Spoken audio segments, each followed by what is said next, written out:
getting answers for Western Massachusetts. This is Western Mass News. I think we're up to about 200,000 people who've pre-registered at this point, which is great. Coming up, as the state's new pre-registration system opens up, many are wondering if the current vaccine supply will be able to keep up. We're getting those answers. And we hear from witnesses of this morning's fatal car accident in Springfield. Don? Wind advisories go into effect for all of Western Mass this evening. Could see some strong wind gusts out there. I'll explain in the first warning forecast. But first, Western Mass News is your vaccine authority.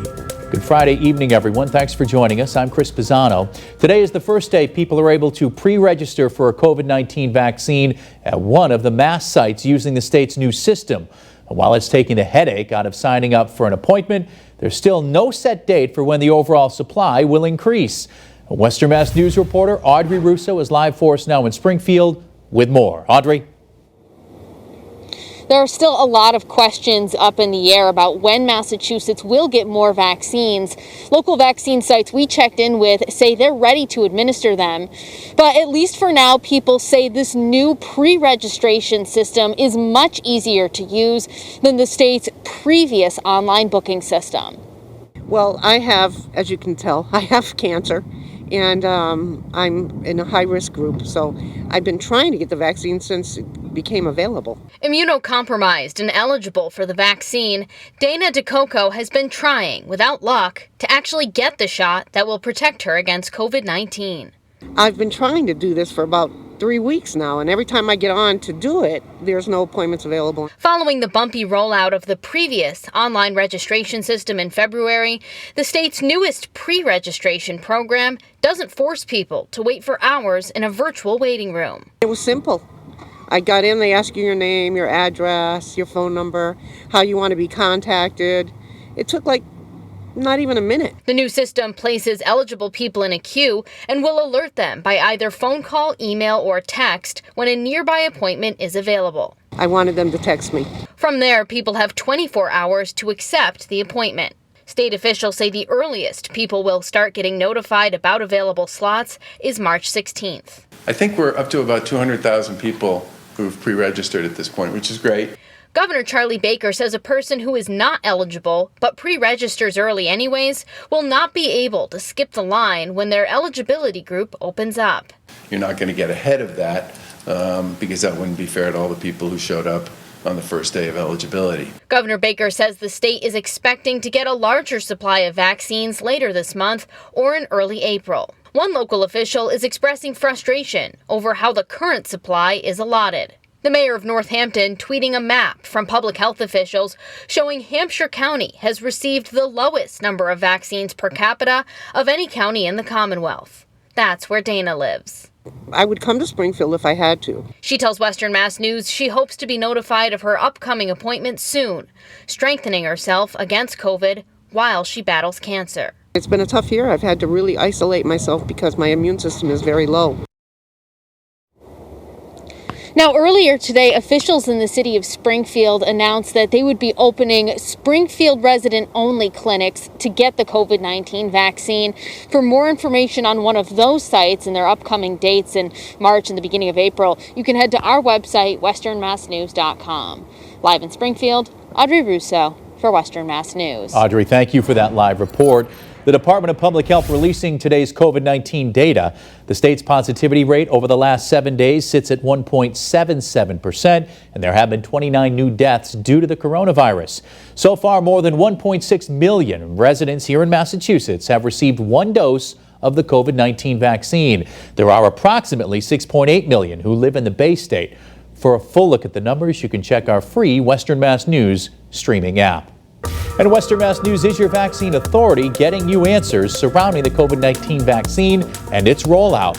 Grab your phone and open the camera app. You can scan that QR code at the bottom of your screen for the very latest vaccine headlines, vaccination sites, and to send us vaccine-related questions. You can also call us with your questions at 413-846-0200 or email us at vax@westernmassnews.com. A reminder, though, that this is not for signing up to get the vaccine. One man is dead after his car hit two parked cars in Springfield, one of them crashing into part of a house at the corner of Springfield and Cunningham Streets. It happened early this morning. And Western Mass News reporter Leon Purvis is live for us in Springfield now with the very latest. Leon? Chris, the collision of the cars happened at this house behind me. Now the garage is destroyed. Here's what a Western Mass News crew found at the scene early this morning. Police say the man driving the car that hit the parked car in the driveway, sending it into the garage, was pronounced dead at the scene. Now, one neighbor tells me the people who live in this house just moved in earlier this week. He tells us what he knows about the situation. Obviously, he hit the house at a high rate of speed. They say he was probably going like 90, 100 miles an hour. So I'm like, oh my God. But I can see across my lawn, obviously, where the tire tracks come. Police say all of this happened after the driver first hit a parked car along Springfield Street. There were no other reports of injuries. Springfield police tells us what led to the crashes remains under investigation. Live in Springfield, Leon Purvis, Western Mass News. Leon, thanks for that live report. Western Mass News is your local sports authority and a big day for the NFL. Cam Newton set to spend another year with the Pats, while former QB Tom Brady signs on another 4 with his team in Tampa Bay. Western Mass News reporter Kayla Burton breaks it all down for us while getting perspective from an NFL insider. Kayla. Chris, a whole lot going on for sure. Well, big news indeed. Keep in mind, 43-year-old Tom Brady once said he only had plans to play until he was 45 years old. But this deal includes voidable years, meaning he would likely become a free agent after next season. So this doesn't technically mean he's fully locked in with the Bucs for the next 4 years. Though Brady once said he had plans to only play until he's 45 years old, he may have a few more years in him. At least that's what he's been indicating and clearly what he's showing, reaching an agreement today with the Tampa Bay Bucs on that 4-year contract extension. Now, with the restructured contract, Tampa is looking to keep as many weapons around Brady as possible. Western Mass News getting answers from NFL insider Mike Reese, who breaks down what this really means. Take a listen. It's 4 years, but they added on what are called voidable years. So basically, it's really just one additional year. And the 3 years on top of that are basically there to help the Buccaneers manage the salary cap. What I would take away from this is that Tom and the Buccaneers are committed to each other for the 2021 season coming up, the 2022 season, which is the added year. And then if Tom is playing the way he played last year at that point, it wouldn't shock me if they keep adding more years onto that contract. All right, you heard it from Reese. Meanwhile, Cam Newton aiming for a redemption year after the Patriots finished under 500 just last season. The 31-year-old who tried to fill Brady's shoes in New England last year, saying he's just really getting tired of going from team to team and believes he's at a point in his career where he knows way more than he did last year. I know Patriots Nation is hoping the same. Well, we know how he feels about returning to the team, but what about you local fans right here in Western Mass?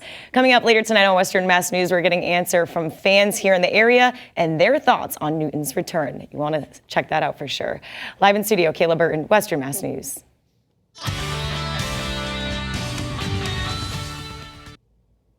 Another beautiful day coming to a close. For a check of the weekend forecast, let's turn things over now to First Warning meteorologist Don Maher. And it was another gorgeous day out there. Not quite as warm as yesterday, right, but I don't want to get too picky. I'll take it. Absolutely. Considering what we've got coming our way, Chris, this weekend and into the beginning of next week, we will certainly take it. Yeah, didn't get to 70 today. Did get into the lower 60s, though. But the story in the short term is going to be the winds that are going to start to ramp up as we move through the late evening and into the overnight. You take a look at our MGM Skycam. Skies are clear. Temperatures are now falling into the 50s. In some locations, you can see Worthington, Blandford, already down into the 40s. The winds right now, not all that strong, only between around 10 and 20 miles per hour. They have been a bit gusty at times. Recent wind gust to 23 in Westfield and to 25 in Springfield. But as we move later into the evening, that's when we could see those winds gusting up near 40, 45, 50 miles per hour. And because of that, wind advisory for all of Western Mass, in fact, all of southern New England,